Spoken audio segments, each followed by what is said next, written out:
বাস্তব অবস্থায় আমি যদি দেখি ইলেকশন কমিশন দেশের সার্বিক পরিস্থিতি নিয়ে সরাসরি আলোচনায় যোগ দেন জনপ্রিয় সাংবাদিক ইলিয়াস হোসাইন, পিনাকি ভট্টাচার্য এবং কনক সরওয়ার। শনিবার রাতে সাংবাদিক কনক সরওয়ার আয়োজন করেন আলোচনা অনুষ্ঠানটি। দেশের সার্বিক পরিস্থিতি ছাড়াও কনকের ইউটিউব চ্যানেলে ৩ জনের আলোচনায় গুরুত্ব পায় আগামী জাতীয় নির্বাচন প্রসঙ্গ।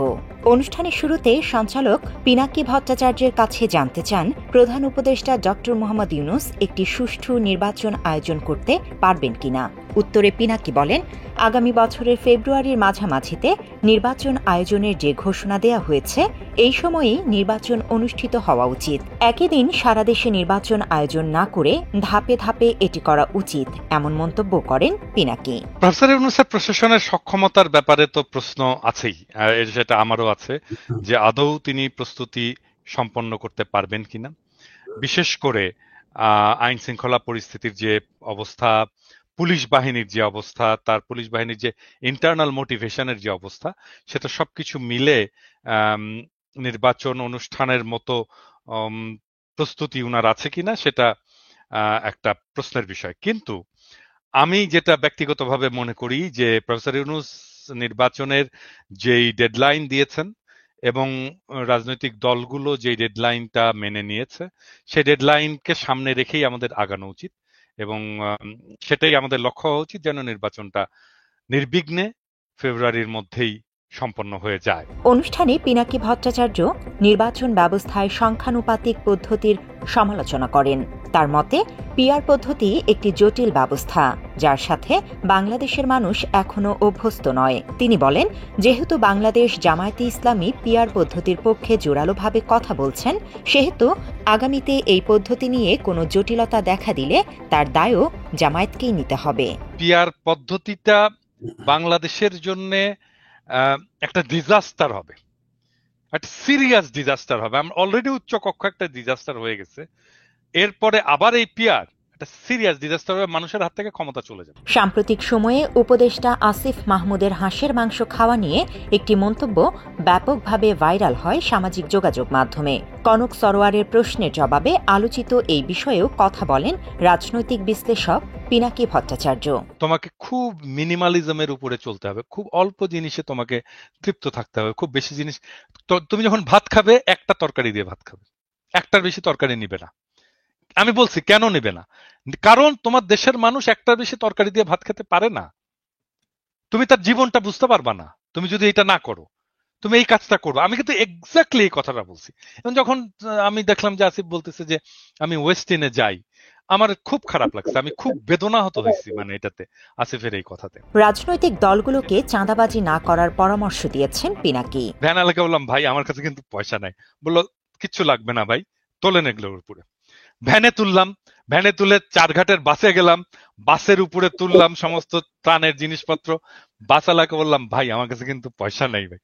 বলে কি করবেন আপনি এগুলো? আমি বললাম ত্রাণ দিতে যাবো। বলে কিচ্ছু লাগবে না, ওঠান আপনি, সব কি কি আছে ওখানে সব তোলেন। আলোচনার এক পর্যায়ে শেখ মুজিবের কর্মকাণ্ডের কড়া সমালোচনা করেন পিনাকি ভট্টাচার্য।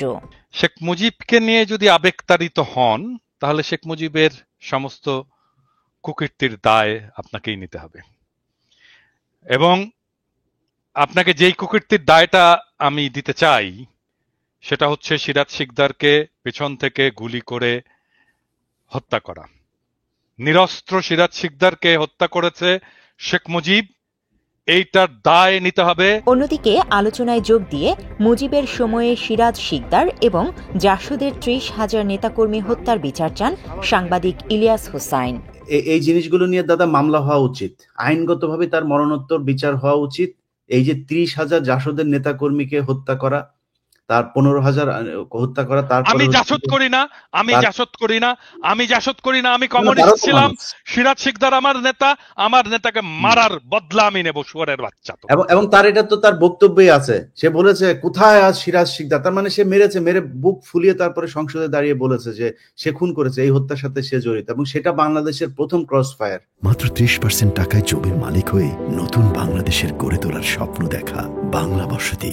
পাশাপাশি নির্বাচন নির্বাচন প্রসঙ্গে ইলিয়াস বলেন, অনির্বাচিতভাবে অদূর ভবিষ্যতে কোনো দলের পক্ষেই দীর্ঘমেয়াদে ক্ষমতায় থাকা সম্ভব নয়। শেখ হাসিনা তার প্রশাসনকে ব্যবহার করে অবৈধভাবে 16 বছর ক্ষমতায় ছিল, সেটি এখন আর সম্ভব নয়। যা বিষয় নিয়ে আপনারা সারাদিন বিরোধ করেন, একবার আপনারা আসবেন, একবার ওরা আসবে, বা এইভাবে চালান, তারপরেও ভালো থাকবেন। এখন কিন্তু কেউই ক্ষমতা নাই, বিএনপিও নাই ক্ষমতায়, আর জামাতও নাই, সো তারপরেও ভালো আছেন, অন্তত এইটুক ভালো থাকবেন। সাংবাদিক ইলিয়াস হোসাইনের বক্তব্যে উঠে আসে বর্তমানে দেশের ক্রিয়াশীল রাজনৈতিক দলগুলোর মাঝে বিভাজনের চিত্র। একইভাবে রাজনীতিতে বিরোধী দলের গুরুত্ব তুলে ধরেন তিনি। আমরা ওই রাতে, সারা রাত আমার মনে আছে, তার আগের 2-3 রাত, যেই রাতে আমি হারুনের ভিডিওটা ছাড়লাম, ওই রাত থেকে আমি আর ঘুমাইতে পারি না। কারণ আমি জানতাম যে এই হারুন, এবার যদি এটার কোনো পরিবর্তন না হইতো, হারুন আমার পুরো বংশ নির্বংশ করে ফেলতো। আমি ঘুমাইতে পারিনি। তো আমরা সবাই তখন মানে একদম চাতক পাখির মতো দেশের দিকে তাকিয়ে থাকতাম যে বিএনপি, জামাত কারা কি করবে। মানে আপনাদের ভেতরে তো আমরা কোনো বিভাজন দেখি নাই। হঠাৎ করে এখন আমি যেটা লক্ষ্য করছি যে সবার ভেতরে না, কিছু কিছু নেতাদের মাঝখানে খুব অতি উৎসাহী কথাবার্তা বলে তারা নিজেদের ভেতরে একটা বিভাজন তৈরি করছে। দেখেন ভাই, বাংলাদেশে গত 15 বছরে আওয়ামী লীগ একটা জিনিস করতে পারে নাই, সেটা হচ্ছে একটা বলার মতো, তুলনা করার মতো একটা বিরোধী দল তারা তৈরি করতে পারে। অনেক চেষ্টা করেছে, সব শেষ নির্বাচনেও তারা ড্যামি ভোট টোট দিয়ে তারপরে চেষ্টা করেছে, পারে নাই। বিএনপি এবার যেটা পেয়েছিল, অটো শক্তিশালী একটা বিরোধী দল পেয়েছিল। ডক্টর মোহাম্মদ ইউনূসের অন্তর্বর্তী সরকার সুষ্ঠু নির্বাচন করতে সক্ষম হবে কিনা এমন প্রশ্নের জবাবে ইলিয়াস বলেন, যত দ্রুত সম্ভব নির্বাচন দিয়ে ক্ষমতা হস্তান্তর করা উচিত। আমি এই সরকারকে মনে করি না যে তারা দেশ পিছায় দিয়ে, যদি সম্ভব হয় 1 বছরে সম্ভব হইতো, আরো 6 মাস সময় আছে, আপনি সরান, আপনি কেন এইসব পচা গন্ধ মাল নিয়ে তারপরে আপনি সরকার পরিচালনা করবেন? আপনি নতুন করে লোক না, দেশে অনেক মানুষ আছে, বিজ্ঞ লোকজন আছে, অনেক দেশপ্রেমিক মানুষ আছে, যাদের শক্তি আছে, তারা করবে।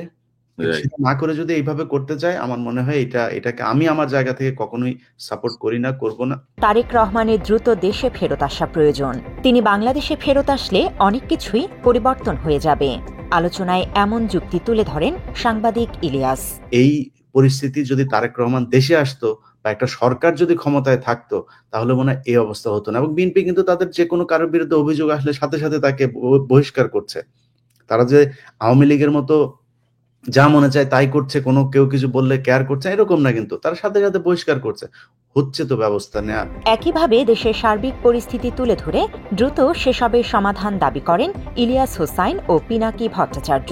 এ সময় সঞ্চালনার পাশাপাশি পরিস্থিতি মোকাবেলায় নানা যুক্তি তুলে ধরেন কনক সারোয়ারও। ওই নাসিরউদ্দিন পাটোয়ারি। জান্নাতুল ফেরদৌস তমা, বাংলা এডিশন।